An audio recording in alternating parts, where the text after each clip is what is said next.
Start at the entrance to the garage. A few more posters have popped up and a platform sign. But I did want to just raise this at the start of the video because I think it's the most important part of any model railway, and that is security. It's just such an expensive hobby, isn't it? You know, you're looking at, especially these days, if you're DCC, you're looking at 600 quid for the Great Western 802. So it's expensive stuff. I've had the windows frosted. I've done this myself. It was really cheap. If you go to B&M Bargains, and I don't know exactly what they're called, but you can get covers there for windows. The self-adhesive, you just wet the window, clean it, wet it again, put the film on, use an old card or something just to get it to set. They're not perfect. I wouldn't get a job tinting car windows, that's for sure. But yeah, it works. It's good enough for me. And anybody who does break into the back garden, which I hope there isn't anybody, but I'm sure there is people who want to do that. Yeah, we're all protected. And without trying to show too much, that's that window there and that window there too. Moving into the layout now itself, this is what we're all interested in. A lot has changed. I should have done videos on what's happened, but as I say, I've just had no motivation, feeling a bit under the weather. So the last thing I want to do, if I do come in here and do a bit of work, is get a camera out and film it. And I know it's not what everybody wants. People like to see how things are done. I get that. I like that too. But it's something that I'll learn getting to grips with YouTube long run. But anyway, so what has happened? The boards have been painted. This is going off the top of my head because the last video was such a long time ago. The boards have been painted. This is just really cheap paint from B&Q. It's a grey eggshell paint. The type of paint's eggshell. So that's 2 coats for the top of the layout, and that is all the way round. And then just for the sides again, eggshell, just black paint, just to tidy up the sides. The back was going to be painted, as we all know. We're going to do that like a sky. We're going to get a back scene for this now. It'll just look 10 times better. Back scene will be, I don't know how we're going to do it. I don't know where you get back scenes from, but we'll cross the bridge when we get to it. There's a lot more important things to do for the time being. So just an adhesive back scene, I guess, that you just glue, and that should have a better effect. Next up on the itinerary of things that have happened, the layout has been finished. I wish. No, the boards have been finished. The last baseboard is up. This was a pain in the behind to finish. It is just getting it to fit. The wood's just difficult in general, really. Just getting this piece of wood to just slide in, it didn't want to slide in.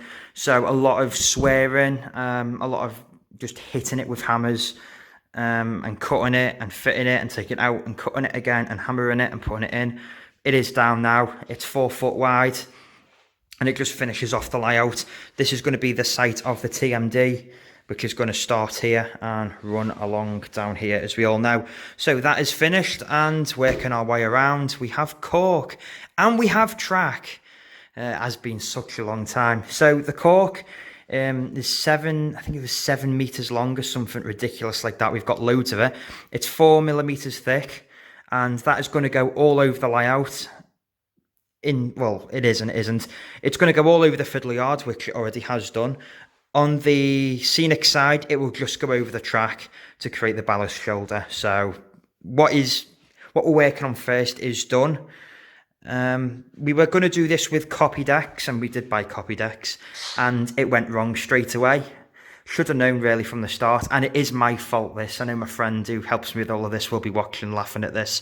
I thought I'd be clever and get copy decks, because everyone uses it and it looks great. It didn't work for me because it's a contact adhesive. As soon as it's laid, you need to leave it, and this needed to be laid and then moved over and adjusted, so it just didn't work at all. So what did I use to glue this down was Gorilla Wood glue.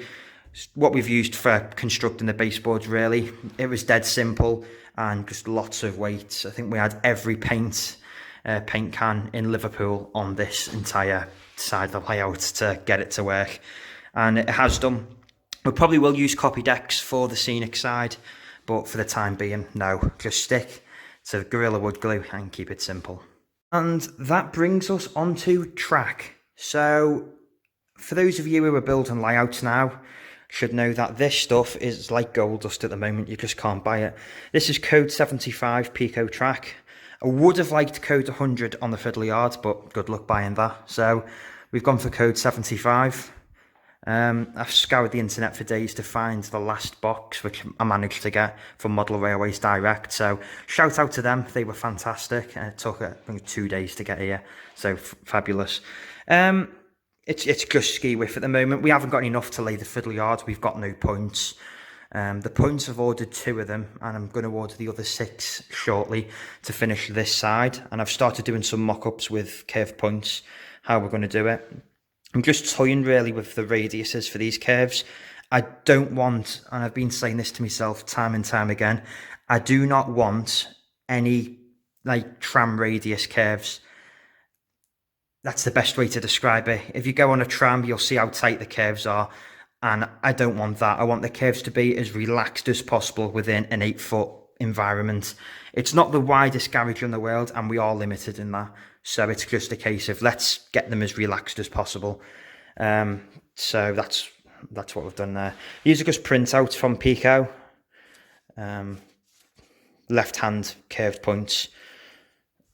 We were going to go for straight points both sides, but just to get a little bit more length on the trains, we've gone for curved.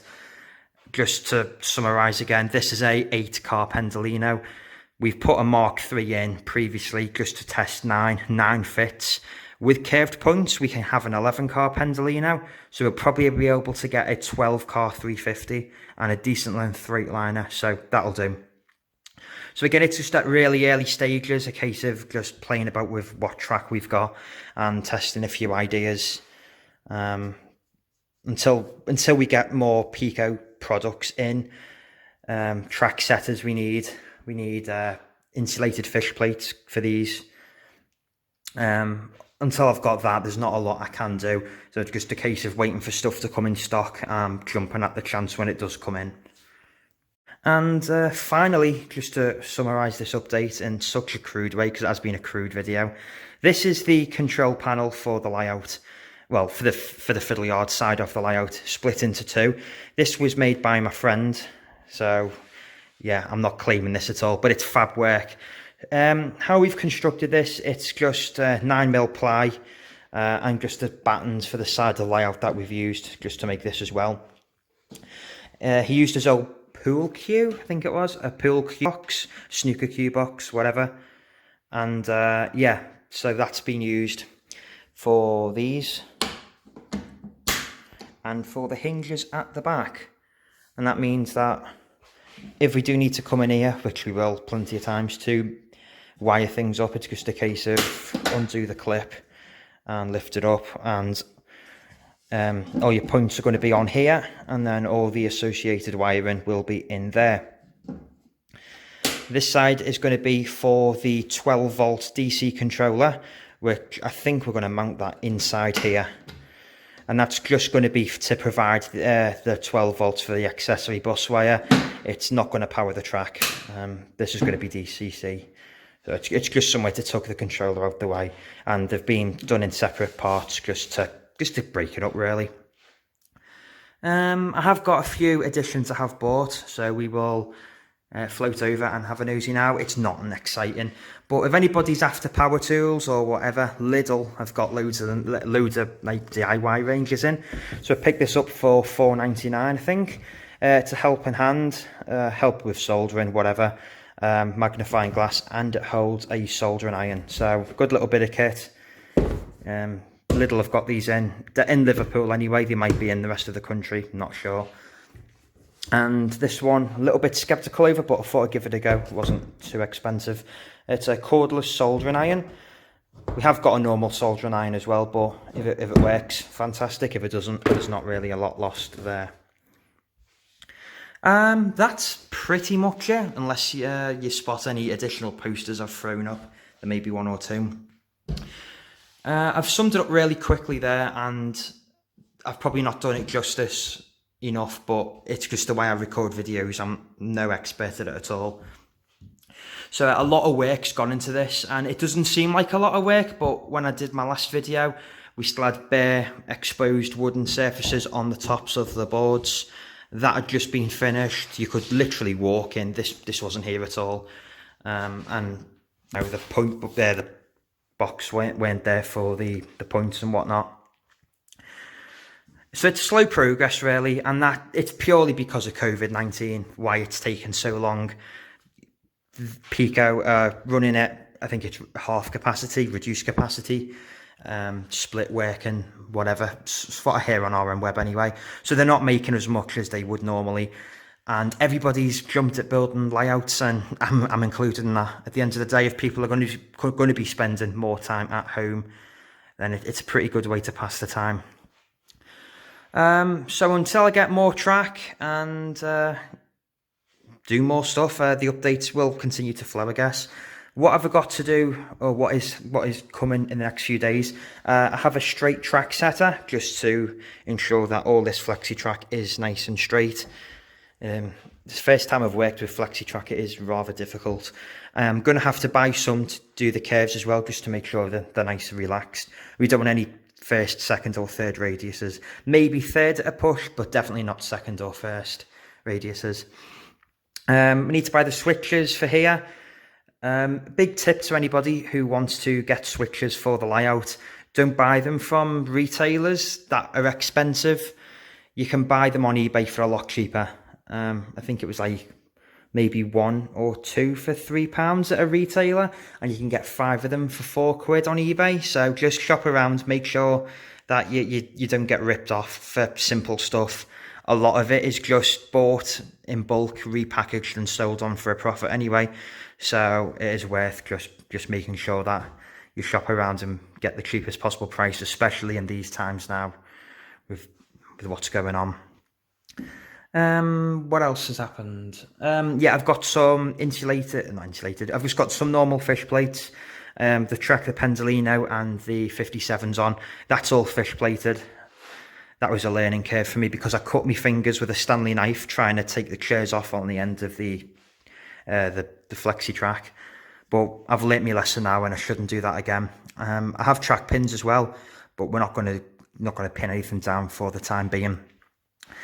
Until we've got the rest of the points in here, what we will do then is we will probably construct the fiddle yard to about here completely, and then once we're happy with it and happy that all the point work and the sidings all interact with each other properly, we haven't got any really dodgy curves or gaps between the tracks or whatever, we'll then solder it, get the droppers done, nail it down, and then that'll be final. And that's how that's how it's got to be because of the shortage of track then. And then we'll just slowly make our way around the layout and back down here. Yeah, I hope I haven't bored everyone enough. I probably have. If you do have any questions or queries on anything that I've done or we've done, because as I say, it's very much a two-person job here, then let me know. Otherwise, yeah, enjoy yourselves, take care and stay safe.